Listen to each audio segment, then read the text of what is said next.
Kembali dalam Breaking News, pemirsa, kami ajak Anda untuk melihat perkembangan rapat pleno rekapitulasi suara di dua provinsi yang tersisa. Bersama kami sudah ada Yunia Harsari yang memantau langsung di kantor KPU Jakarta. Ayu, selamat siang. Apakah rapat pleno ini untuk dua Papua dan Papua Pegunungan ini sudah dimulai, Ayu? Selamat siang, Anggi. Sayangnya rapat pleno untuk KPU Provinsi Papua dan juga KPU Provinsi Papua Pegunungan ini belum dimulai. 3 jam berlalu sejak dijadwalkan pada pukul 10 waktu Indonesia Barat, sampai sekarang memang belum dimulai. Namun kami bisa mengabarkan terkini sekitar mungkin 5 menit yang lalu kami melihat ada mobil yang dikawal oleh mobil polisi begitu, dan ketika diperhatikan lagi ada pihak-pihak yang kemudian membawa beberapa tas begitu yang kami duga di sini adalah dokumen-dokumen yang akan nanti diserahkan atau kemudian dibacakan begitu hasil rekapitulasinya, dan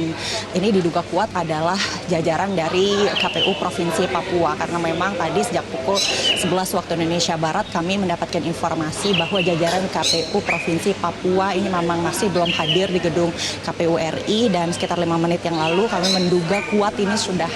tiba di gedung KPU RI, dan kami juga tadi sebelum live report sudah mencoba untuk mendapatkan konfirmasi dari salah satu komisioner KPU RI yakni Betty Epsilon yang juga mengkonfirmasi bahwa ini tinggal menunggu kelengkapan mereka atau pihak-pihak yang seharusnya sudah ada di sidang pleno rekapitulasi tingkat nasional KPU RI, sehingga ini diperkirakan sidang pleno baru akan dimulai sekitar pukul 14 waktu Indonesia Barat. Nah, kembali kalau masyarakat biasanya bisa melihat atau memantau secara langsung hasil bagaimana rekapitulasi di tingkat provinsi ini dari YouTube KPU RI. Anggi, kalau kami lihat di sana ada 2 channel live yang sudah disiapkan, yakni untuk pleno A dan pleno B. Pleno A itu akan dilakukan di dalam ruang sidang utama gedung KPU RI yang ada di lantai 2 di belakang saya, dan di sebelah kiri saya ini ada semacam tenda semi permanen begitu yang akan digunakan untuk pleno B, yang artinya ini kemungkinan besar komisioner KPU ini sudah memutuskan bahwa nanti akan menggunakan 2 pleno yang berjalan beriringan atau dalam waktu yang bersamaan, ini tentunya untuk mengefektifkan waktu karena sekarang sudah lewat tengah hari, dan memang hari ini sesuai dengan mandat undang-undang maksimal 35 hari di tanggal 20 Maret 2024 KPU RI sudah harus selesai seluruh hasil rekapitulasi tingkat provinsi, dan ini sudah dijumlahkan begitu, direkap di tingkat nasional, dan harus sudah diumumkan ke publik siapa kemudian yang akan menjadi pemenang Pilpres 2024 dan partai-partai mana saja yang nanti akan menjadi perwakilan masyarakat dan lolos ke Senayan begitu, Anggi. Nah, kalau kita bisa kilas balik sebenarnya kenapa masih ada 2 provinsi tersisa di hari terakhir rekapitulasi di KPU RI ini, karena memang ada faktor kendala teknis dan juga keamanan yang harus diperhatikan oleh pihak KPU RI, seperti misalnya untuk KPU Provinsi Papua ini memang dijadwalkan kemarin sudah menyampaikan hasil rekapitulasinya, namun ternyata masih menyelesaikan rekapitulasi untuk KPU Kota Jayapura. Nah, untuk KPU Provinsi Papua Pegunungan juga mengalami kendala keamanan, di mana diketahui pada Senin rekapitulasi di kabupaten di salah satu kabupaten itu harus dipindahkan ke Kota Jayapura karena memang faktor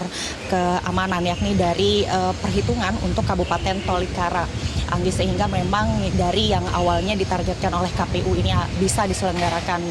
kemarin hari Selasa, jadi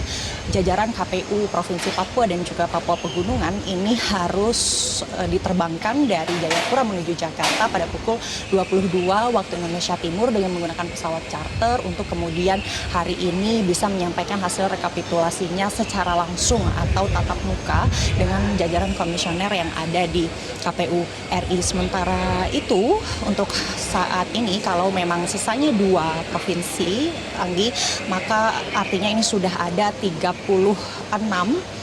provinsi yang sudah menyelesaikan hasil rekapitulasi tingkat nasional, di mana sejauh ini paslon 02 Prabowo Gibran masih unggul di 34 provinsi dan paslon nomor urut 1 Anies Baswedan dan juga Muhaimin Iskandar ini unggul di 2 provinsi, yakni Provinsi Aceh dan juga Sumatera Barat.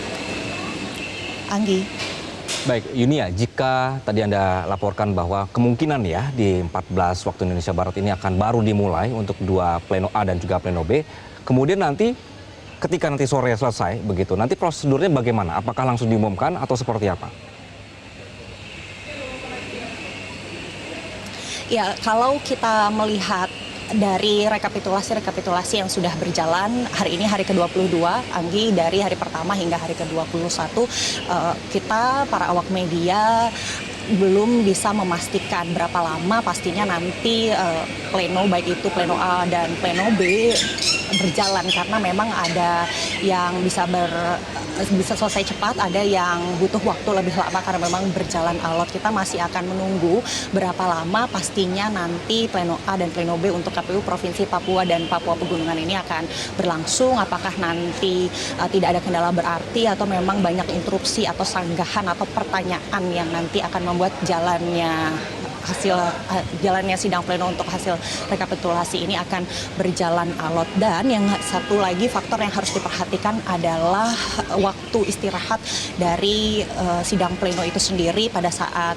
bulan Ramadan, di mana kalau kita melihat beberapa hari terakhir ini nanti akan ada waktu istirahat saat berbuka puasa, lalu kemudian dilanjutkan sebentar, lalu akan istirahat lagi sampai selesai tarawih begitu. Jadi memang mungkin kalau bisa diselesaikan hingga sore hari ini, baru akan malam hari nanti pengumuman ini bisa disampaikan ke publik. Namun untuk prosedurnya seperti apa, nanti setelah keseluruhan dari data itu berhasil direkap oleh KPU RI, Anggi dan juga pemirsa, dari KPU sendiri ini nanti akan menyiapkan berita acara, kemudian akan juga menerbitkan keputusan KPU tentang penetapan hasil pemilu secara nasional. Tepatnya ini KPU nanti akan merangkum dan juga menerbitkan surat keputusan KPU untuk seluruh hasil pemilu mulai dari DPRD pada 508 kabupaten kota, lalu juga DPRD provinsi.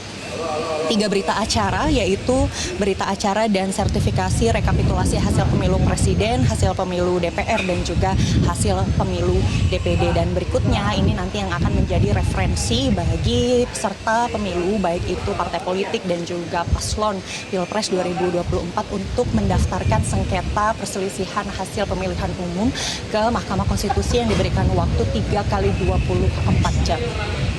Demikian, Anggi. Baik, Yunia, terima kasih atas laporan Anda. Jelajahi cara baru mendapatkan informasi. Download Metro TV Extend sekarang.